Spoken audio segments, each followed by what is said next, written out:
मारे सत्य गुरु दे रहे, ए लारे सत्य नाम सुमर मन में लारे। मारे सत्य गुरु दे रहे,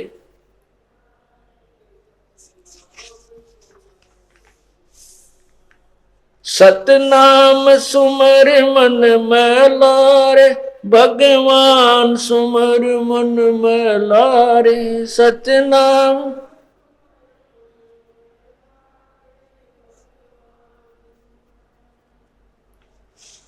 मारे सत्य गुरु दे रहे,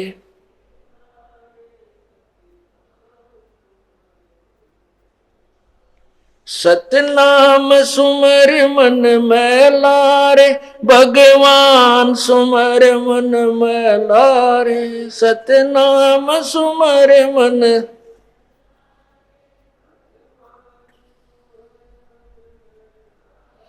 मारे सत्य गुरु दे रहे, लारे सतनाम सुमर मन में लारे।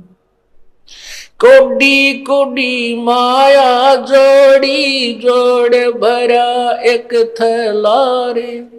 कोडी कोडी माया जोड़ी जोड़ भरा एक थलारे।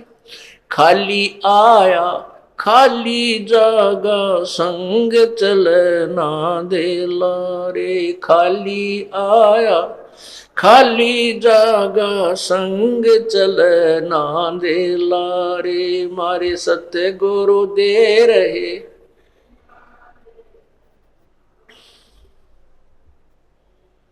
सतनाम सुमर मन में लारे, भगवान सुमर मन में लारे।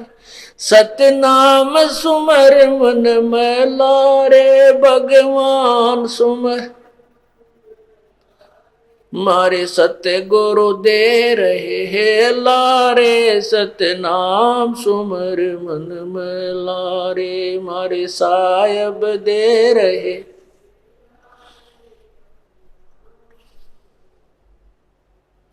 मात पिता तेरा कुटुंब कबीला, यो कोई दिन का मेला रे। मात पिता तेरा कुटुंब कबीला, यो कोई दिन का मेला रे। यही मिलाया यहीं रे बिछुड़ जा, जागा हंस अकेला रे। यही मिलाया यहीं रे बिछुड़ जा, जागा हंस अकेला रे। मारे सत्य गुरु दे रहे,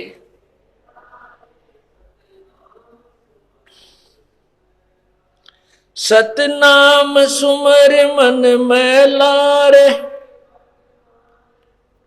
मन में लारे सतनाम सुमर मन, भगवान सुमर मन में लारे। मारे साहिब दे रहे,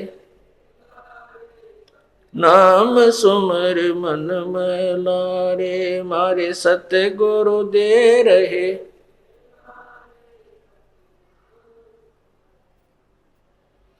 एक डार पे दो पक्षी बैठे, एक गुरु एक चेला रे।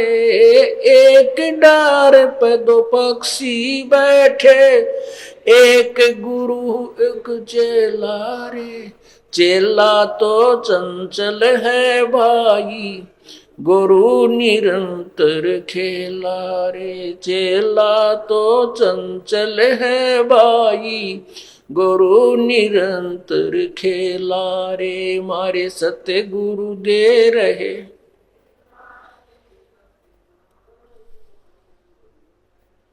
सतनाम सो। मारे सत्य गुरु दे रहे,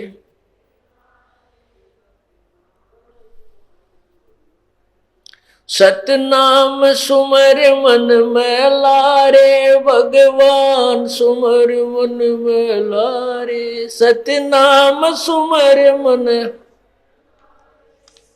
भगवान सुमर मन में लारे। मारे साहिब दे रहे,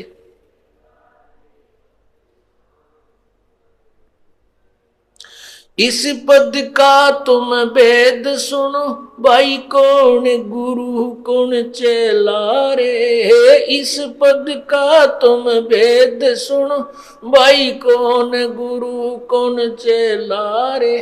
रामानंद का कह कबीरा, शब्द गुरु चित चेला रे। रामानंद का कह कबीरा, शब्द गुरु चित चेला रे। मारे सत्य गुरु दे रहे,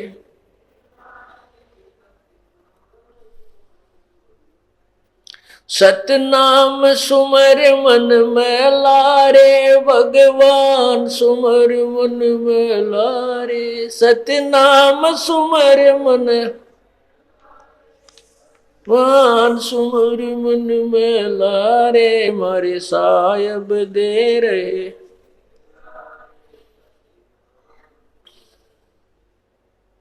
मारे सत्य गुरु दे रहे हे लारे। सतनाम सुमर मन में, इस पद का तुम भेद सुनो, भाई कौन गुरु कौन चेला रे। इस पद का तुम भेद सुनो, भाई कौन गुरु कौन चेला रे। रामानंद का कह कबीरा, शब्द गुरु चित चेला रे। रामानंद का कह कबीरा, शब्द गुरु चित चेला रे। मारे सत्य गुरु दे रहे,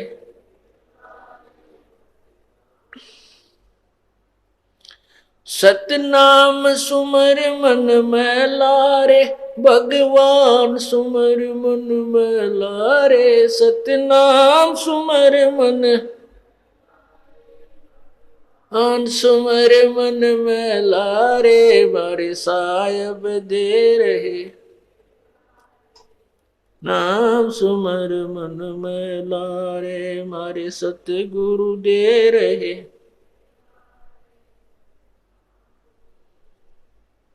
सत साहिब। सतनाम सुमर मन में लारे, भगवान सुमर मन में लारे। परमात्मा कहते हैं, मलिन मन, हे मलिन मन परमात्मा की भक्ति कर। क्योंकि ये विषय विकारों में परमात्मा की भक्ति ना करने से मन इतना मलिन हो गया है, इस पे इतना मैल चढ़ गया है कि ये परमात्मा की भक्ति में आलस करता है और बाकी बकवाद कितनी करवा ले इस तय। जैसे वीसीआर लिया करते पहले, अब तो घर घर कंप्यूटर हो गए, अब भी कर रहे होंगे। वीसीआर लाए किराए पर 100 रुपये लगेंगे एक रात के, तीन फिल्म देखांगे लगातार, तीन घंटे की, 9 घंटे सारी रात सारा कुनबा मुंह बाएं बैठा रहे। 100 रुपये घरते लावा, रात न सोवे नहीं है, बनाए जा चार देखे जाओ बकवाद ने। और इब्राहिम नाम पर कह देने का टाइम ना मिलता नित्य नियम करने का। तेरा गजब हो, ये नित्य नियम में 1.25 घंटा लागे, यूँ तो समय नहीं मिलता। और मंत्र भी नो कहीं का दीबा पूरा हो से ना तो रह ही जाता है। और तेरा गजब हो। अब मन देख लो कितनी बकवाद में कितना कितना करवा ले। सांग देखने जाया करते, कंपटीशन हो जाता गांव में, फदड़ सारे दिन तक काम करते, रात में सारी रात में मानो 10 किलोमीटर पैदल जाते और बड़ा बकवाद सुन के और दांदरे काटते आते। यहाँ सत्संग में आने में आलस कर जाता है ये मन। जैसा कि आप बार बार परमात्मा की वाणी कहते हैं, मैं तो दे दी बालम बैरे नू, अच्छे काम ना सुनता, इस पे काना पे घटाड़ जाता है। अब सत्संग के बारे में आप कहते रहो, भाई वहाँ सत्संग है बरवाला आश्रम में, सतलोक आश्रम बरवाला में चलोगे तो दूसरे कान दोरे के निकल जाए, कोई ना बोले ये के बतला रहे हैं। और कोई नहीं कह रहा वहाँ कंपटीशन हो रहा है फलाने गांव में, तो साथ का जाता होगा नु कह रहा क्या करे थे वह कित के हो रहा भाई, ईसा तो इतनी शीघ्रता से कान लाओगा, पूरा पता पूछेगा किस टाइम है, कौन से गांव में है। और सत्संग की जिक्र चले काना पर घटाड़ जाए, बात भी ना सुने, अभी तो मूर्ख से पागल है। तीसरा दिन सत्संग में जान की कहते रहते हैं। तो पुण्यात्माओं, ये मन इतना मलिन हो गया, इतना मैला हो चुका है, इसको ना जाने कितने साबुन की आवश्यकता है, अर्थात ना जाने कितने सत्संगों की आवश्यकता है, तब जाके इसका रंग पहचान में होगा। जैसे हमारा ऐसा मन हो गया जैसे मिस्त्रियों के कपड़े हो जाया करें, ऑटोमोबाइल वाले होते हैं ना, मोटरसाइकिल कार ठीक करनी है तो ऐसा कपड़ा हो जाता, मैल से पहचान में भी ना आता है कौन से कलर का है। हम इतने मलिन हो चुके हैं, कलयुग तक पहुंच गए, इन जो है ना मैल को अपनी आत्मा पर लगाते लगाते लेपते लेपते। अब परमात्मा ने डिजर्टेंट साबुन दे रखा तत्व ज्ञान का और पेट्रोल ड्राई क्लीन करने का, यानी ये परमात्मा का जो ज्ञान है, सत ज्ञान है, ये इस मैल को तार के छोड़ेगा। यदि इस परमात्मा के धोबी घाट पर जो कपड़ा आ गया, अर्थात ये चोला शरीर जिस पुण्यात्मा यहाँ आ गई, उसको धो ही डालेगा। परमात्मा ने ऐसी टेक्निक निकाल दी है, ऐसा साबुन निकाल लिया है कि अब इसके मैल को धो ही डालेगा। और फिर ये परमात्मा को पहचानेगा, ये भी पहचान में होगा यू सचमुच भगत है, यू ठगत है, ठीक हो जाएगा कुछ दिनों में। तो इसलिए कहते हैं, इसको समझाते हैं कि कौड़ी, पहले पुराने समय की वाणी है परमात्मा की, पहले कौड़ी हुआ करती, कौड़ी छोटी छोटी, फिर पैसे होते थे छोटे छोटे, फिर रुपया तो बहुत बड़ी चीज होती थी, अन्य होती थी। तो कहते हैं छोटे छोटे पैसे जोड़ करके तूने एक थैला भर लिया रुपयों का, और जाते समय तेरे साथ कुछ भी नहीं चला। पहले क्या करते थे, बैंक तो होते नहीं थे, और जिसके पास 100 200 500 1000 रुपये हो जाते, उसको एक थैले में डालकर जमीन में दाब दिया करते, कहीं को चोर ना उठा ले, और उसको दबा करके भूल जाते कहाँ सी दाब रखा है। फिर वो मर जाता अचानक बूढ़ा, सोचा करता बाद में बताऊंगा, बच्चे जब कहीं बर्बाद ना कर दें अभी से। वो बूढ़ा मर जाता, फिर पैसे साथ ले जाता, नहीं ना दान कर पाता। फिर उसको मरते समय याद आती को होते रहे तो पैसे दब रहे थे यहाँ पर, बता वो सकता नहीं, क्योंकि उसकी जुबान बंद हो जाती है। जो भक्ति नहीं करते अंत समय में उस प्राणी की जबान बंद करता है, ये काल के दूत आकर के कहीं यू राम नाम ना ले ले, अंत समय में कहीं इसको कोई भगवान की याद ना दिला दे, इसका जुबान बंद कर देता है, और उसकी वृत्ति इतनी प्रबल परिवार में फंसा देता है। कभी लड़के को देखता, मेरे मन में बोल नहीं सकता मेरे छोटे बेटे का क्या होगा, उसका तो एक मकान भी ना बना है, उसका तो ऐसे भी नहीं है, मतलब इस तरह की वृत्ति में वो उड़ज पुड़ज करके, और उसको वहीं वापस पशु पक्षी बनाकर भेज देता है काल। जिसमें ये प्राणी जो भक्ति नहीं करता उसकी मृत्यु होती है, देखना कैसे होती है, उसकी जुबान बंद हो जाती है, खींच खींच कर श्वास आता है, क्योंकि जब गिनती के श्वास दिए हुए हैं भगवान ने, और जब श्वास रह जाते हैं कुछ शेष थोड़े से ही, उसी समय यमदूत आकर के इसके अंदर से इसकी जो है ना टीटवी दाब देते हैं, गर्दन दबा देते हैं, जुबान बंद कर देते हैं। जैसे जुबान को पैरालिसिस हो जाता है ऐसा कर देते, पूरा शरीर को ही पैरालिसिस टाइप हो जाता है। और फिर वो गिनते हैं उसके श्वास कितने शेष रहते हैं इसके, वो फिर खींच खींच कर सांस लेता, तो वो गिनते रहते हैं, अब इतने रह चुके हैं, पूरे होते ही वही बटन दबाकर उसको ले जाते। उस समय उस यमदूत दिखाई देते हैं, उसको बेहोश हो जाता है, और वो डरता है, शरीर को छोड़ जाता है, टट्टी पेशाब निकल जाती है भयभीत होकर के। आप देखना जो परमात्मा की भक्ति करते हैं उनकी मृत्यु देखना, जब उसका पेशाब और टट्टी और आंखें भी आसानी से शरीर निकलता, उसको कोई पीड़ा नहीं होती। और जो भक्ति नहीं करते ऐसी दुर्गति होकर मरता है वो। और पहले तो यहाँ तक कहा करते कि इसके प्राण ना निकलते पापी के, गाय का पुच्छड़ पकड़ा दो, शायद कुछ थोड़ा बहुत पार हो जाए। ये टोटके है करवाया करते ये मूर्ख लोग। फिर कहते गंगा का जल ला दो, इसमें गंगा का जल घेर दो, इसका पंडा छूट जाता है, पीछा छूट जाता है। तो इस प्रकार भक्ति करने और ना करने वाले में बहुत अंतर है। परमात्मा कहते हैं आए हैं सो जाएंगे भाई राजा रंग फकीर, एक सिंहासन चढ़ चले एक जूड़े जा जंजीर। जाना तो सभी ने है, भक्ति कर रहे हैं वो भी शरीर छोड़ेंगे, जो नहीं कर रहे हैं वह भी छोड़ेंगे। जो शरीर भक्ति नहीं कर रहे हैं उनको तो यम के दूत बांध के ले जाएंगे एक मुर्जिम की तरह, और जो भक्ति करते हैं उनको परमात्मा विमान में बैठा कर ले जाएगा, सिंहासन पर बैठा।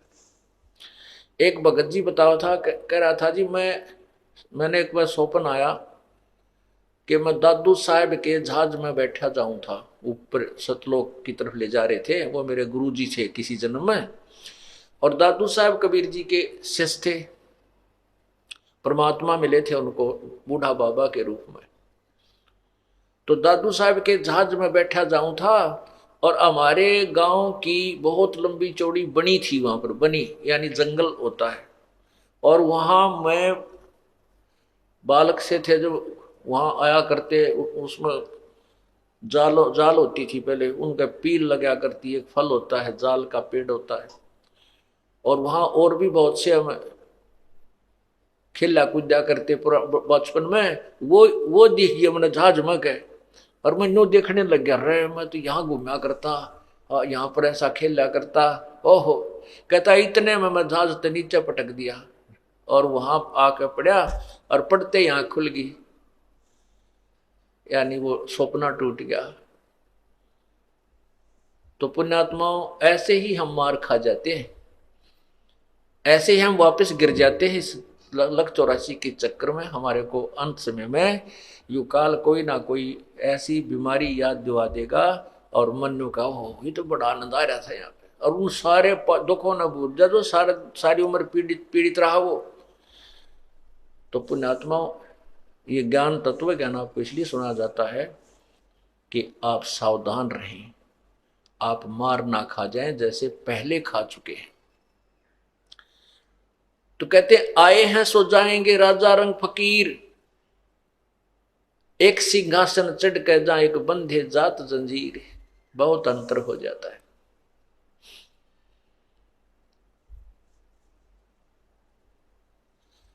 तो इसलिए क्या क्या कहते हैं परमात्मा के,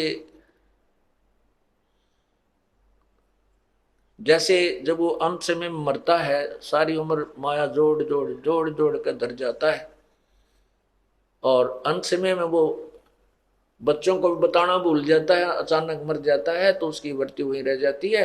फिर वो सर्प बन का आता है, और सर्प बन की जूनी धार करके वहीं घर में घुसता है जहां उसने वो धन दबा रखा होता है, वहां ढूंढता फिरता है।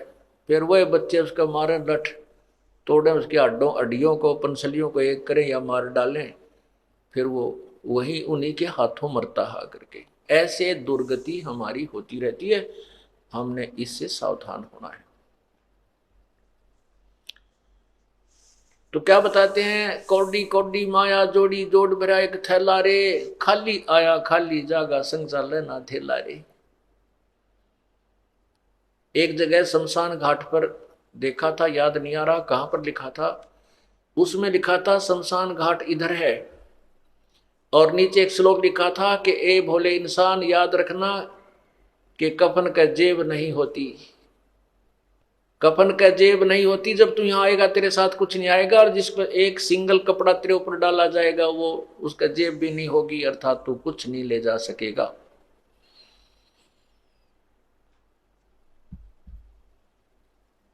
फिर क्या बताते हैं, मात पिता तेरा कुटुंब कबीला, यो कोई दिन का मेला रे। कुछ दिनों का मेला है ये आपका घर, और यहीं मिलाया यहीं रे बिछुड़ जा, जागा हंस अकेला रे। यही यो मेला भरा था, और यहीं एक एक करके ये खत्म हो जाएगा, बिछुड़ जाएगा। और जब अकेले यहां से चलोगे, सारे परिवार को छोड़कर जब देखना क्या बनेगी आपके संग में, जो परमात्मा को याद नहीं करते। परमात्मा कहते हैं हिड़की दे दे रोएगी सुरता जब तू चलेगी अकेली। आत्मा को कहते हैं जब बड़े पूरे परिवार ने छोड़कर जिसको तू अपना मान रही है, फिर पछाड़ खा खा रोएगी जब तू अकेली जाएगी, यहां से तेरा कोई साथ नहीं जाएगी। इसलिए परमात्मा की भूल मत गिरने दे, तेरा जितना संस्कार जिसके साथ जुड़ा है वो अपनी उस भूमिका को निभाते हुए परमात्मा को मत भूलिए। इतना ही कहना परमात्मा का, ये सारा कुछ जो है ना ज्ञान सुनाकर आपको इसी तरफ डाइवर्ट करना, आपकी वृत्ति को, इस दिशा को ही बदलना थोड़ा सा। फिर कहते हैं एक डाल पर दो पक्षी बैठे, एक गुरु एक चेला रे। और चेला तो चंचल है भाई, गुरु निरंतर खेला रे। अब क्या बताते हैं कि जैसे आगे निर्णय देते हैं कौन तो गुरु है कौन चेला है। अब जैसे ज्ञान मार्गदर्शन करना, तो इस दास आपका गुरु है और आप शिष्य हो। और फिर आपको जो नाम दे दिया है, फिर आपने कैसे जो नाम दिया है उसको, वो तो आपका गुरु और चित्त, अर्थात जैसे गुरु जी के प्रति आपका अटूट भाव, अटूट श्रद्धा, अटूट ध्यान लगा रहना चाहिए, गुरु जी की तरफ आपकी वृत्ति सदा रहनी चाहिए। ऐसे ही फिर जब नाम आपको मिल जाता है तो सिमरण करते समय उस शब्द को जो मंत्र दे रखा है वो तो आपके गुरु की तरह, और चित्त को चेला बनाकर उसके ऊपर सिमरण पर लगाए रखना है। कहते हैं इस पद का तुम भेद सुनो, वो कौन गुरु कौन चेला रे। रामानंद का कहे कबीरा, शब्द जो मंत्र आपको दिया है वो गुरु और चित्त अर्थात उसके ऊपर मन को लगाए रखना, वो तेरा वो शिष्य है। यानी चित्त को उस मन के ऊपर, मंत्र के ऊपर लगाए रखना, भक्ति करते रहना, ऐसा परमात्मा हमें समझाते हैं। अब पुण्यात्माओं भक्ति भी करें तो कैसे करें, किसकी करें, कौन परमात्मा है और किस साधना से हमारा मोक्ष होगा, सबसे पहले ये निर्णय करना होता है। और जब तक हमें ये निर्णय नहीं होगा कि हम किस दिशा में चलें, हमने अपने घर की तरफ जाना है, बहुत दूर हम खड़े हैं, और जब तक हमें ये नहीं मालूम कि हमारा घर किस दिशा में है, कौन सा मार्ग है वहां जाने का, तो ऐसे कुमार्ग पर जाना व्यर्थ है। विपरीत दिशा में चाहे हम कितनी स्पीड से चलते रहें, वो दिशा दूर, वो हमारे मंजिल से दूर ही हमें ले जाती रहेगी। शास्त्र विधि को त्याग कर मनमाना आचरण जो हम करते हैं वो हमारे लिए हानिकारक है, परमात्मा से दूर कर देता है। कैसे कर देता है? जैसे किसी ने तप किया तो राजा बन गया। अब राजा बन जाता है, फिर नहीं मानता भगवान भगवान को, बस वो तो इतना तो मानता है कि तब मंदिर आ गया, नौकर लिया, कभी गया तो लोग दिखावा 10-5 हजार रुपये दे दिए, कोई जमीन दे दी मंदिर के नाम पे, उसी तरह के। लेकिन कोई नौकर तो गुरु बना ले और भक्ति कर और बुराई मत कर, माया जोड़नी छोड़ दे, दुनिया को तंग ना कर, टैक्स अधिक मत लगा और ये बकवाद करनी छोड़ दे, गुटी सूटी लानी छोड़ दे, ये नहीं छूट सकती। तो फिर वो अभिमानी हो जाता है, उसके सामने उसको 9 शब्द सुना स्वीकार्य नहीं होता। राजा को कोई नौकर या कोई भी उसको कहे वो नहीं सुनता, उसमें इतना अभिमान बन जाता है और अपने जीवन को खो करके वो पशु जूनी में चला जाता है, परमात्मा से दूर हो गया। शास्त्र विरुद्ध साधना से अर्थात कुमार्ग पर जाने से मंजिल से विपरीत दिशा में चला गया। तो हमने सबसे पहले निर्णय करना होगा, जैसा कि सबसे पहले हमने ये निर्णय करना है कि कौन से मार्ग से, कौन सी विधि से, किस भगवान की पूजा से हमारा पूर्ण मोक्ष होगा। जैसे गीता जी अध्याय नंबर 3 के और श्लोक 10 से लेकर 15 तक यज्ञों के विषय में बताया है, और फिर उन्हीं यज्ञों का वर्णन करते हुए चौथे अध्याय के 25 से लेकर 34 श्लोक तक बताया है। 33वें श्लोक में कहा है कि दर्व यज्ञ से ज्ञान यज्ञ अति श्रेष्ठ है। द्रव्य यज्ञ होता है जो धन से होने वाला अनुष्ठान होता है, जैसे हवन है, घी मोल लाना, धार्मिक जैसे भंडारा है, धर्म यज्ञ है, यह भी पैसे से होती है। कहते हैं द्रव्य यज्ञ से ज्ञान यज्ञ श्रेष्ठ है, और ज्ञान यज्ञ से फिर सभी कर्म समाप्त हो जाते हैं, क्योंकि ज्ञान का अर्थ है। तो उसी के बारे में चौथे अध्याय के 34वें श्लोक में कहा है कि उस ज्ञान को, उस तत्व ज्ञान को जो चौथे अध्याय के 25 से लेकर 31 तक वर्णन किया है काल ने, कि कोई ऐसे साधना करता है, कोई इसको श्रेष्ठ मानता है, कोई तप को श्रेष्ठ मानता है, कोई अन्य जप को श्रेष्ठ मानता है। तो चौथे अध्याय के 32वें श्लोक में कहा है कि उस भिन्न भिन्न प्रकार के यज्ञों अर्थात अनुष्ठान भक्ति विधि के विषय में पूर्ण परमात्मा के मुख्य ज्ञान में, मुख्य ज्ञान माने तत्व ज्ञान में, और वो ज्ञान परमात्मा के मुखारविंद से ही उच्चारण किया गया है, तो परमात्मा ने ही वो बोला है।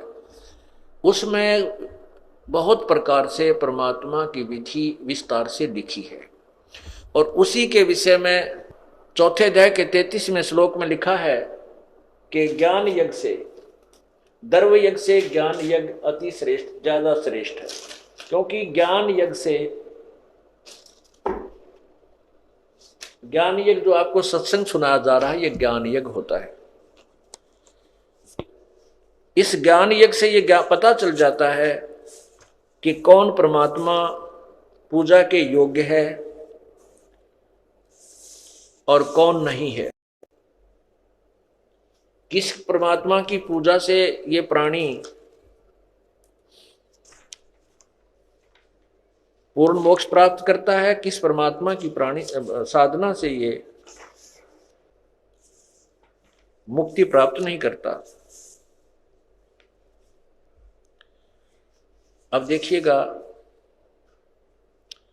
पवित्र गीता जी, श्रीमद् भगवत गीता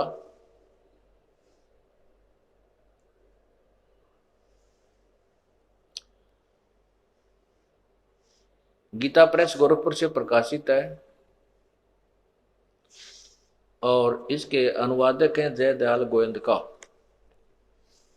ये देखिएगा अध्याय नंबर 4 श्लोक 25 से देखते हैं।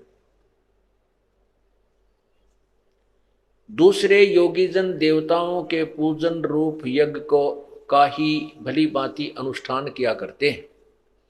अन्य योगीजन साधक परब्रह्म, ये है ब्रह्म अग्नो, ये परब्रह्म नहीं है, ब्रह्म ही समझो, ब्रह्म परमात्म रूप अग्नि में यज्ञेन अभेद दर्शन रूप यज्ञों के द्वारा ही आत्म रूप यज्ञ का हवन किया करते हैं। ये देखिए 26 में, अन्य योगीजन श्रोत्र आदि समस्त इंद्रियों को संयम रूप अग्नि में हवन किया करते हैं। दूसरे योगीजन शब्द आदि, ये जैसे समस्त विषयों को इंद्रिय स्वरूप रूप अग्नि में हवन किया करते हैं। अब ये क्या बता रहे हैं कि दूसरे, ये 28 देखिएगा, अन्य कई पुरुष द्रव्य संबंधी यज्ञ करने वाले, कितने ही तपस्या रूप यज्ञ करने वाले, यज्ञ माने अनुष्ठान, और दूसरे कितने ही योग रूप यज्ञ करने वाले, कितने ही, यानी कहने का भाव ये है कोई कुछ करता है, कोई कुछ करता है। इसके विषय में फिर आगे बताए हैं 32वें में। इसी को यहां फाइनल कर दिया है कि इस प्रकार और भी बहुत तरह के यज्ञ वेद की, ये देखो इन्होंने कितनी नालायकी की है, अनुवाद करने में कितना गपड़ चौथ की है, गपला किया है। ये देखो, ये ब्रह्मण, यहां ब्रह्मण का अर्थ इन्होंने वेद की कर दिया। ये ऊपर देखो, एवं बहुविधा यज्ञा वितता ब्रह्मणे मुखे ब्रह्मणे, ब्रह्मणे माने सच्चिदानंद घन ब्रह्म। ये देखिए ब्रह्मणे, ब्रह्मणे का क्या अर्थ होता है ये स्वयं आप देखना। जहां ये इन्होंने, इनकी बुद्धि ठीक चली वहां तक इन्होंने अनुवाद कर दिया ठीक, और जहां ये विचलित हो गए वहां अर्थों के अनर्थ करने प्रारंभ कर दिए। जैसे 18वें अध्याय के 66वें श्लोक में व्रज माने आना कर दिया, जबकि व्रज माने जाना होता है। अब 17वें अध्याय का 23वां श्लोक देखो। ओम तत्स, ये अध्याय नंबर 17 का और मंत्र नंबर 23 है। ओम तत्सति निर्देश है ब्रह्मण त्रिविध समर्थ है, ब्राह्मणा तेन वेदा च यगा च विहिता पुरा। ओम तत्सत, ऐसा 3 प्रकार का, ये ब्रह्मण माने सच्चिदानंद घन ब्रह्म का, सच्चिदानंद घन ब्रह्म का, अर्थात ब्रह्मण का अर्थ है सच्चिदानंद घन ब्रह्म। सच्चिदानंद घन ब्रह्म कौन है? वो दिव्य पुरुष, पूर्ण परमात्मा, सतपुरुष। अब यहां देखिएगा, अब हम इसका अनुवाद आप स्वयं करेंगे तब अच्छा लगेगा। इन्होंने तो अज्ञान कर डाला, क्योंकि इनको ज्ञान नहीं था, अनर्थ कर दिए। अब ये क्या कहता है कि एवं, यही चौथे अध्याय का 32वां श्लोक, एवं बहुविधा यगा वितता ब्रह्मणे मुखे कर्मजान विदितान सर्वान एवं ज्ञातवा विमोक्षयसे, विमोक्षयसे। इस प्रकार और भी बहुत तरह के यज्ञ यहां देखना था। ऐ है ब्रह्मणे माने सच्चिदानंद घन ब्रह्म के, मुखे माने मुख्य, ये के मुख्य वाणी में, हम यही कर लें इनका शरत के मुख्य वाणी में, अर्थात परमात्मा के मुख्य ज्ञान में, क्योंकि ये तो खुद तो बता ही रहा है कुछ ऐसा कर लो, ये कर लो, वो करते हैं, ऐसा करते हैं। अब कहते उस पूर्ण परमात्मा के मुख्य ज्ञान में, ब्रह्मणे मुखे, परमात्मा की वाणी में। आप यही सोच लो, उस परमात्मा की वाणी में, इन्हीं के द्वारा अनुवाद, इसी को सच चलते। ब्रह्मणे माने सच्चिदानंद घन की वाणी में, अर्थात उस पूर्ण परमात्मा के द्वारा दिए गए सवसम वेद में, उनके द्वारा उच्चारित, उस उनके मुख कमल से उच्चारित उस ज्ञान में, तत्व ज्ञान में नाना प्रकार, भिन्न भिन्न प्रकार से बहुत से तरीके, मतलब यथार्थ तरीका उस परमात्मा अर्थात उस तत्व ज्ञान में भेद दिया हुआ। ये देखिए, इस प्रकार बहुत तरह के यज्ञ, यानी बहुत प्रकार की साधनाओं की जानकारी ब्रह्मणे माने सच्चिदानंद घन परमात्मा की वाणी में। ओए है, ब्रह्मणे माने सच्चिदानंद घन, इन वेद कर दिया ब्रह्म का, कोई बात हुई या? अच्छा, विस्तार से कहे गए हैं। ओए है, फिर कहा है कि कर्म जान, मन, इंद्री और शारीरिक क्रियाएं द्वारा संपन्न होने वाले, ये है कर्म जान। कर्म से यानी कर्म योग से होते हैं, जैसे एक संन्यास योग होता है, एक कर्म योग होता है। तो संन्यास योग से कर्म योग ज्यादा अच्छा माना है। कर्म योग माने काम करते करते, अपना हठ योग ना करके, एक स्थान पर ना बैठ करके, काम करते करते कर्म से, जैसे आप भक्ति भी करते हो, अपना घर का काम भी करते हो, और फिर यहाँ धर्म भी करते हो, सेवा भी करते हो। कहते हैं ऐसा जो कर्मों से काम करते करते, यानी कर्म योग से जो काम होता है, साधना होती है, वो वर्णित की गई है उस तत्व ज्ञान में, अर्थात उस पूर्ण परमात्मा के मुख्य ज्ञान में, उस अमर वाणी में। ये देखिए, गीता ज्ञानदाता कह रहा है ये है कर्म जान, यानी कर्म कर्म कर्म योग से, कर्म भक्ति, कर्म करते हुए साधना होने वाले हैं वो साधनाएं। जान, विद माने जान। इस प्रकार तत्व से जानकर उनके अनुष्ठान द्वारा कर्म बंधन से सर्वथा मुक्त हो जाएगा। ये तो होया 32वां श्लोक। अब 33वें में कहा है, हे परंतम अर्जुन, ये देखिएगा, ये अध्याय 4 का श्लोक 33 है। हे परंतम अर्जुन, द्रव्य में यज्ञ की अपेक्षा ज्ञान यज्ञ अत्यंत श्रेष्ठ है। आगे देखो, यावन मात्र संपूर्ण कर्म ज्ञान में समाप्त हो जाते। अब ये 34वां जो अध्याय है, 34वां श्लोक है चौथे अध्याय का, इसमें कहा है कि उस जो चौथे अध्याय के 32वें श्लोक में आपको बताया है कि उस पूर्ण परमात्मा के मुख्य ज्ञान में, उसकी वाणी में, उस परमात्मा की विशेष विधि लिखी है वो तत्व ज्ञान में, तो कहते उस तत्व ज्ञान को तू तत्वदर्शी संतों को जाकर से समझ, उनसे सुन। अब चौथे अध्याय का 34वां श्लोक निर्णय दे रहा है, ये देखिएगा, अध्याय नंबर 4 और यहां देखिएगा ये 34वां श्लोक। उस ज्ञान को जो चौथे अध्याय के 32वें श्लोक में बताया, उस ज्ञान को तू तत्वदर्शी ज्ञानियों के पास जाकर समझ, उनको भली भांति दंडवत प्रणाम करने से, उनकी सेवा करने से और कपट छोड़कर सरलता पूर्वक प्रश्न करने से वे परमात्म तत्व को भली भांति जानने वाले ज्ञानी महात्मा तुझे तत्व ज्ञान का उपदेश करेंगे।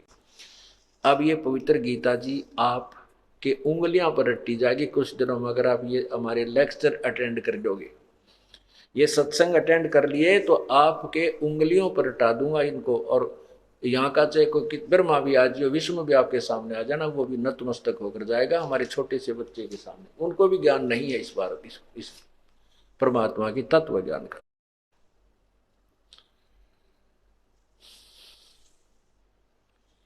तो क्या बताया है कि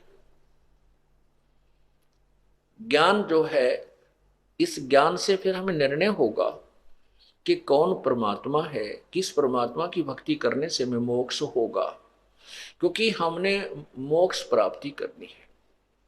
और जब तक मोक्ष नहीं होगा तो हम यहां पर कितनी लंबी उम्र प्राप्त कर लें और कितना ही हम राज्य भोग लें, अंत में मृत्यु को प्राप्त होते हैं।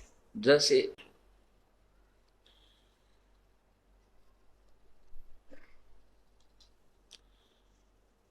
आपने शब्द सुनते हैं, मन तो बस रे सुख के सागर, जहां शब्द सिंधु रत्नागर। ओहो, मन रे तू बस रे सुख के सागर, जहां शब्द सिंधु रत्नागर। शब्द सुख का सागर किसे कहते हैं? सतलोक को। सतलोक वो स्थान है जहां पर जाने के बाद फिर जन्म मृत्यु कभी नहीं होती। जैसे गीता जी अध्याय नंबर 15 के श्लोक नंबर 4 में कहा है कि जब तुझे तत्व ज्ञान प्राप्त हो जाए, उस तत्व ज्ञान रूपी शस्त्र से इस संसार रूपी सृष्टि के ज्ञान रूपी ज्ञान को, अर्थात उलझे हुए इस वृक्ष को उस तत्व ज्ञान रूपी शस्त्र से काट कर, अर्थात तत्व ज्ञान से समझकर, उसके बाद उस परमेश्वर के उस परम पद की खोज करनी चाहिए, जहां जाने के बाद फिर प्राणी साधक संसार में लौटकर कभी नहीं आते, अर्थात उनकी जन्म मृत्यु कभी नहीं होती।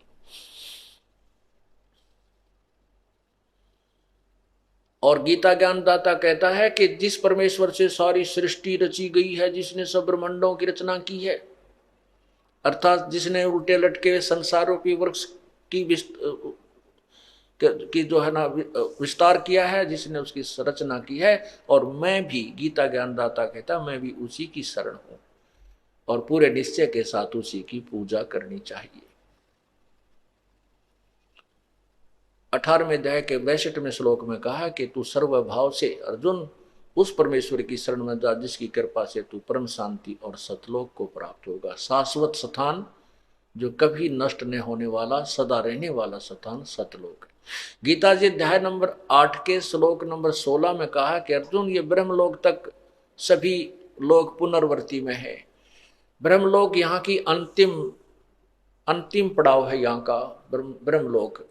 ब्रह्म की साधना करने वाले, वेदों और गीता अनुसार ओम नाम का जाप करने वाले, ये ओम नाम की कमाई और यज्ञों के आधार से ब्रह्मलोक में चले जाते हैं। और ब्रह्मलोक में जाकर के भी फिर ये वापस जन्म मृत्यु में आते हैं, क्योंकि वहां गए भी प्राणी फिर लौटकर संसार में आते, पुनर्वर्ती को प्राप्त होते हैं। आप देखिएगा 8वें अध्याय का ये 16वां श्लोक।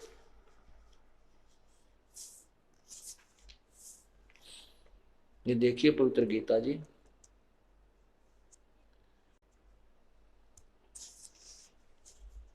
पवित्र गीता जी अध्याय नंबर 8 का और ये श्लोक नंबर 16 है। हे अर्जुन, ब्रह्मलोक पर्यंत सब लोक पुनर्वर्ती में है, परंतु हे कुंती पुत्र, मुझको प्राप्त होकर पुनर्जन्म को प्राप्त नहीं होता। ये यहाँ इन्होंने गलत अनुवाद किया। ये देखिए यहाँ से, अब्रह्म भुवनात् लोका पुनर्वर्तनी वर्तिन अर्जुन माम उपेत तु कौन्ते पुनर्जन्म न विद्यते। अब यहाँ इन्होंने क्या अनुवाद किया है कि मुझे प्राप्त होकर जन्म नहीं होते, नहीं। इसका अर्थ है कि मां, जिनको ये ज्ञान नहीं कि ब्रह्मलोक तक भी पुनर्वर्ती में है, वो मेरे वाली साधना करते हैं। वो मेरी साधना करने वाले भी, जिनको ये ज्ञान नहीं है, वो मुझे प्राप्त होकर भी पुनर्जन्म है, वो पुनर्जन्म में रहते हैं। क्योंकि अगर यहाँ इसका ये अनुवाद किया जाए कि उनका पुनर्जन्म नहीं होता, तो वो श्लोक गीता जी के व्यर्थ हो जाते हैं। चौथे अध्याय के 5वें श्लोक में कहा है कि अर्जुन, तेरे और मेरे बहुत से जन्म हो चुके हैं, तू नहीं जानता, मैं जानता हूं। और गीता जी के अध्याय नंबर 2 के 12 में कहा है कि अर्जुन, ऐसा नहीं है कि सैनिक और तू और मैं आज ही जन्मे हैं, पहले भी जन्म हुआ, आगे भी होगा, और ये ना सोच कि हम वर्तमान में ही हैं। अर्थात ये गीता ज्ञानदाता स्वयं कहता है कि हाँ, मैं और तू तो जन्म मृत्यु में। इसलिए 18वें अध्याय के 62वें श्लोक में कहा कि अगर तूने पूर्ण मोक्ष चाहिए तो उस परमात्मा की शरण में जा, उसकी कृपा से तो परम शांति और शाश्वत सतान यानी सतलोक को प्राप्त होगा। तो हम यहाँ पर इतना ही लें कि ब्रह्मलोक तक भी यहाँ नाश, सभी जन्म मृत्यु और पुनर्जन्म में आते। तो क्या बताते हैं, और जन्म मृत्यु है तो सुख नाम की चीज प्राणी को नहीं है। हम सुख मानते हैं, जैसे निर्धन मानता है कि धनवान बहुत सुखी होता है, और धनवानों की सतिथि अगर आप देख लो तो कहना ही क्या है, उसको चैन नहीं दिन रात। धनवान सेठ सोचता है कि राजा लोग ही सुखी होते हैं, इनके आगे पाछे नौकर घूमते हैं और इनकी जुबान से सब कुछ ठीक होता चला जाता। नहीं, राजा कभी सुखी नहीं होता। एक परिवार का छोटा सा मुखिया जिसमें 5-7 सदस्य होते हैं, उन्हें के अरेंजमेंट में उसको दिन रात नींद नहीं आती, चिंताएं बनी रहती हैं, और एक राजा तो बहुत बड़े क्षेत्र का पिता मुखिया बन जाता है, एक जो है ना इंचार्ज बन जाता है, तो वो इतने बड़े परिवार का पिता बन जाता है, तो उसको दिन रात नींद नहीं आती। कभी कोई प्राकृतिक आपदा आ गई है, कभी उसके अपने ही मंत्रिमंडल में कोई विद्रोह होने की खतरा रहता है, कोई विरोधियों का उसके जो है ना कुछ कुछ सुनने को मिलता है। हाँ ठीक है, वो सामने घुटी ला के पड़ गया है, तड़के सलूट मारने खड़े पावे हैं, इसलिए वो ऐसा लगता है कि राजा बहुत सुखी होगा। नहीं, राजा को सपने में भी सुख नहीं होता। राजा सोचता है कि स्वर्ग के देवता सुखी होंगे, देवता सोचते हैं इंद्र को ही सुख होगा। इंद्र को जब देखते हैं, इंद्र की दुर्गति, ओए होए, आप इतिहास पढ़कर देखो स्वर्ग के राजा इंद्र का, कभी उसके ऊपर कोई चढ़ाई कर रहा है, कभी उसको कोई, कभी इंद्र जो है ना अपने राजधानी छोड़कर भाग जाता है, मार काट हुई रहती है। इंद्र सोचता है ब्रह्मा विष्णु महेश ही सुखी होंगे। ब्रह्मा विष्णु महेश को सौंपने में भी सुख नहीं है। पुण्यात्माओं, ये जो आपको ज्ञान सुनाया जाता है ये तत्व ज्ञान है, और इसमें ये सत्य समझना। आपको दिखाता हूं विष्णु पुराण में, विष्णु जी विष्णु पुराण में कहते हैं कि मुझे तो सौपन में भी सुख नहीं है।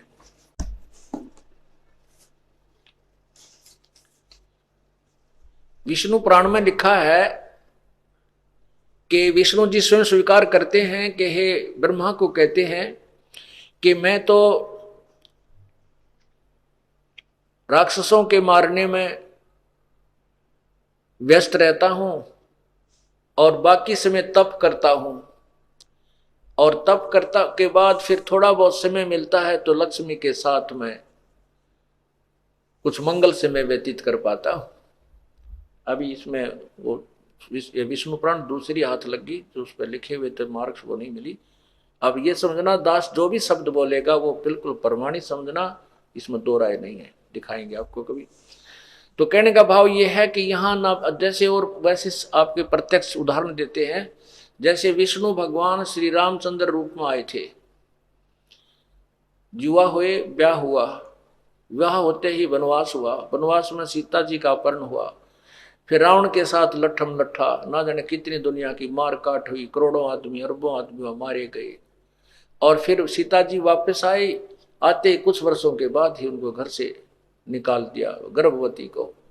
बच्चे कहीं, श्री राम कहीं, वो चाहे सारी पृथ्वी का राजा हो, जिसका परिवार की तो जंगल में दुख पा रहा हो, परिवार उसके पास नहीं है, तो उसको सोपन में भी सुख नहीं हो सकता, चाहे कितनी बात बना दे। उसके बाद श्री कृष्ण रूप में आया, आपने देखा उनका इतिहास, क्या हाल हुई उनकी, क्या हालत थी। बचपन से मामा शत्रु, कभी जरा सिंह मारने आ रहा है, कभी चारनौर शत्रु हो गया, कभी कंस शत्रु बन गया, कभी जेल में जन्म हुआ। और अंत में श्री कृष्ण जी का क्या हुआ कि उनके सामने ही पूरा यादव कुल, उनके उसके बेटे भी, पोते भी, सब भाई बहन भाईचारा सब वहीं आपस में लड़कर मर गए, नष्ट हो गए। जिस व्यक्ति की आंखों के सामने सारा परिवार मर जाए, वो कितना सुखी हो सकता है। तो परमात्मा हमें क्या बताते हैं, भाई तन दर सुखिया कोई न देखा, जो देखा सो दुखिया हो, उदय अस्त की बात करते हैं, मन सबका किया विवेक का हो, सबका किया विवेक का हो। तन दर सुखिया कोई ना देखा, जो देखा सो दुखिया हो, उदय अस्त की बात करते हैं, मन सबका किया विवेक का हो, सबका किया विवेक का हो।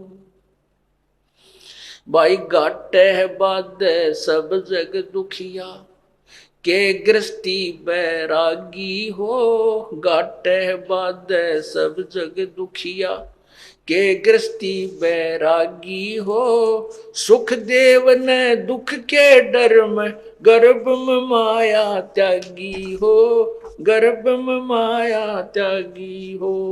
तन दर सुखिया कोई न देखा, जो देखा सो दुखिया हो, उदय अस्त की बात करते हैं, मन सबका किया विवेक का हो, सबका किया विवेक का हो।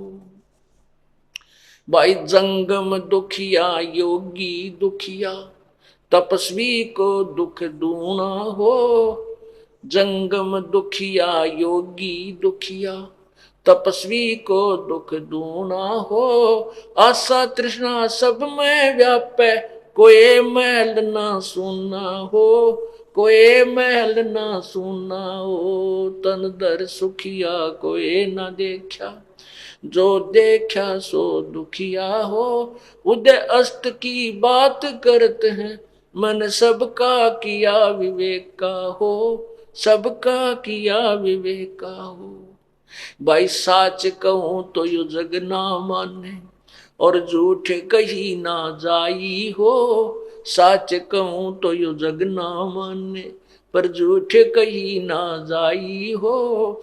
ब्रह्मा विष्णु ये शिव जी दुखिया, जिन ये राह चलाई हो, जिन ये राह चलाई हो। तंदर सुखिया कोई न देखा, जो देखा सो दुखिया हो, उदय अस्त की बात करते हैं, मन सबका किया विवेक का हो, सबका किया विवेक का हो।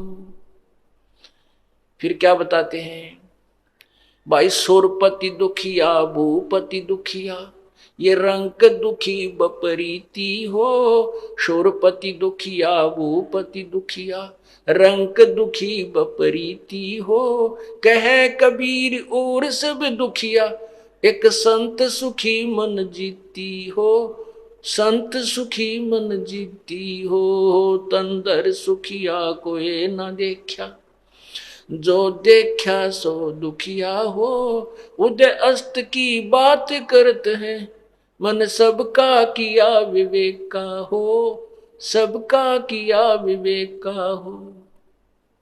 भाई सुरपति दुखिया भूपति दुखिया, रंक दुखी बपरीती हो, सुरपति दुखिया भूपति दुखिया, रंग दुखी बपरीती हो। कहे कबीर और सब दुखिया, एक संत सुखी मन जीती हो। संत सुखी मन जीती हो। तंदर सुखिया कोई न देखा, जो देखा सो दुखिया हो। उदय अस्त की बात करते हैं, मन सबका किया विवेका हो। सबका किया विवेका हो। सत साहेब अब क्या बता रहे हैं?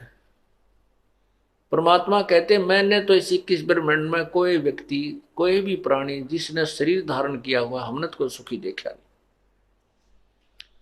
परमात्मा कहते हैं ब्रह्मांड 21 आग लगी है और ये कृत्रिमबाजी सभी ठगी है।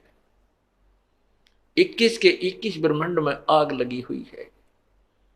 ऐसा बुरा हाल है। ऊपर देवताओं की पढ़ लो कहानी पुराणों के अंदर, देवताओं राक्षसों के लट्ठम लट्ठा, ऋषियों की आपस में खेचा ताणी, वो उसको श्राप दे रहा है, वो उसको श्राप दे रहा है, और पता ना कितनी मार काट, बुरा हाल है भगवान।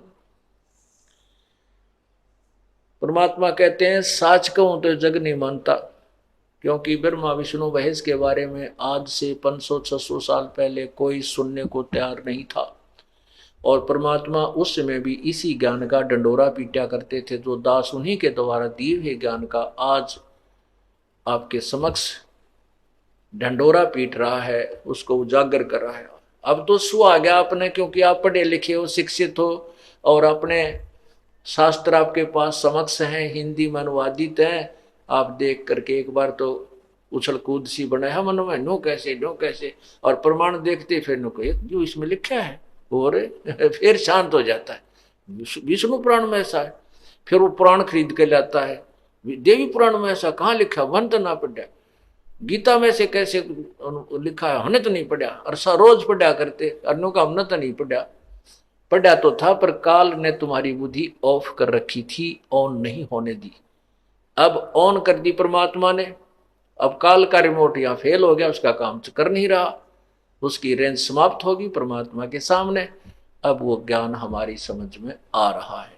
तो परमात्मा कहते हैं साच कहूं तो जग नहीं मानना, ये मारना नाम है मेरे को, और झूठ में कह नहीं सकता। साच कहूं तो जग नहीं माने, झूठ कही ना जाई हो। ये ब्रह्मा विष्णु शिव जी दुखिया जिन ये राह चलाई हो। कौन सी राह? रजगुण ब्रह्मा से उत्पत्ति, सतगुण विष्णु से सतिथि, और तम गुण विष्णु से मृत्यु, हमारा संहार। कहते हैं ये भी दुखिया। फिर क्या बताते हैं? सुरपति दुखिया, भूपति दुखिया, और रंग दुखी बपरीती हो। सुरपति देवताओं का राजा, सुर माने देवता, पति माने स्वामी। देवताओं का राजा इंद्र भी दुखी, और भूपति सारी पृथ्वी का शासक हो तो भी दुखी। एक सन और रंग दुखी बपरीती हो। गरीब तो स्वाभाविक दुखी, उसके ऊपर तो सारी आपत्तियां करें, तो नाम नहीं ले रहे, उनके विषय बता रहे हैं, लेकिन नाम लेने के बाद तो सेठ और गरीब एक जैसा हो जाएगा भगवान के दरबार में, क्योंकि परमात्मा दोनों की आपत्तियों को टालना शुरू कर देगा और 2 रोटी सुथरी देना प्रारंभ कर देगा। कहते रंग दुखी बपरीती हो, और कहे कबीर और सब दुखिया, एक संत सुखी मन जीती हो। अब संत मन कैसे जीतेंगे? मन चाहता है घुटी ला लूं, शराब पी लूं, मन चाहता है बीड़ी पीऊं, मन चाहता है सिनेमा देखूं, मन चाहता है अब क्यों नहीं सत्संग में चलूंगा, यही देख लेते हैं, फिर देखें। नहीं, जिन्होंने इन मन की बकवादों को हटा दिया, बुराई त्याग दी और सत्संग में आने में आलस नहीं करते, वो सुखी होंगे। और फिर सुखी कौन होगा? जो ना तो इंद्र का राज्य चाहेगा, ना स्वर्ग में वासा चाहेगा, ना यहाँ कोई देवता बनना चाहेगा, ना यहाँ कोई मंत्री पद स्वीकार करना चाहेगा। वो केवल परमात्मा की महिमा का गुणगान करके, अपनी भक्ति करके सतलोक जाएगा, सतलोक में सुखी हो जाएगा। वो सतलोक कैसा है? शंखों लहर मेर की उपजे, कहर नहीं जा कोई, दास गरीब अचल अविनाशी, सुख का सागर सोई। शंखों लहर मेहर की उपजे। आप देखते हो कभी कभी जब अच्छे मूड में होते हैं ना, तो ऐसी अंदर से हिलोर उठती है अपने आप, कोई भी बुरा नहीं लगता, ना किसी के प्रति द्वेष होता, इतनी आत्मा निर्मल होकर के और सबको मित्र मानती है। किसी के साथ थोड़ा बहुत कोई द्वेष भी है तो उसको भी, वो भी बुरा नहीं लगता। तो वो मेहर की लहर थी। और उसके बाद फिर ये कहर की लहर शुरू हो जाती है।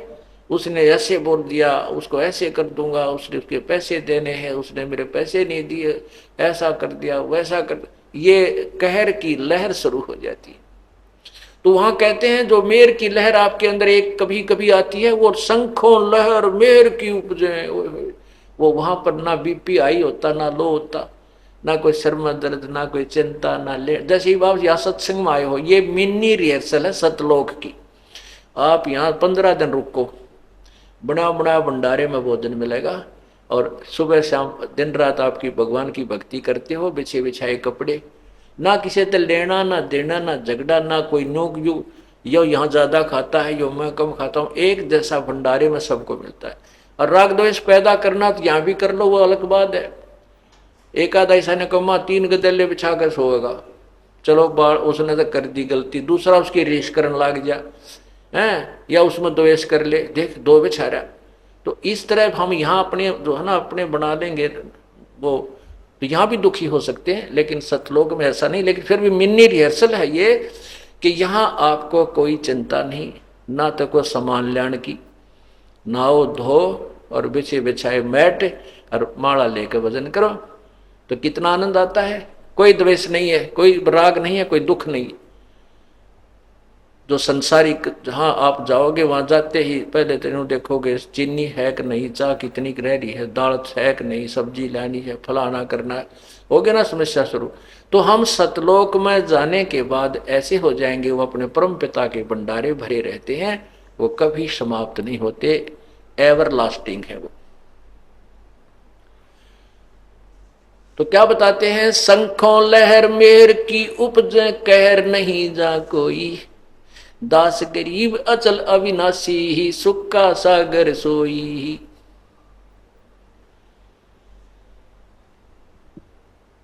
इसलिए क्या बताते हैं, मन चल रहे सुख के सागर, जहां शब्द सिंधु रत्नाकर। मन तू चल रे सुख के सागर, जहां शब्द सिंधु रत्नागर। ओए हो, उस परम पिता के दरबार में शब्द सिंधु रतन आगर, आगर माने आगा, आगार माने होता है डिपू खान, जिसमें बहुत ही ज्यादा बहुसंख्या में अनगिन सुख हो, मोक्ष रूपी रतन की आगार माने वो डिपू है, खान है। तो वहां चलो। आगे बताते हैं, कोट जन्म तू राजा की, ना मिटी न मन की आशा, कोट जन्म तन भरमत हो गे, कुछ ना हाथ लग्या रे, कुकर सुकर खरबा बोरे, कौआ हंस बुगारे। कोटि जन्म तू राजा की, ना मिटी न मन की आशा, भिक्षुक हो के दर दर घूम लिया, मिला न निर्गुण रासा। इंद्र कुबेर ईश की पदवी, ब्रह्मा वर्ण ध्रुम राया, विश्वनाथ के पुर को जाके फिर भी उल्टा आया। असंग जन्म तन मरत्या हो गे, जीवित क्यों न मरे रे, द्वादश मद महल मठ बोरे, बहुर ना दे धर रे। दो जग भी सभी ते देखे, राजपाट के रसिया, 3 लोक से तरपत नाही, ये मन भोगी खसिया। सतगुर मिले तो इच्छा मेटे, पद मिल पदे समाना, चल हंसा उस लोक पठाऊं, जो आदि अमर अस्थान। 4 मुक्ति जहां चंपी करती, माया होरी दासी, दास गरीब अभय पद पर से, वो मिले राम अविनाशी। ओए होए।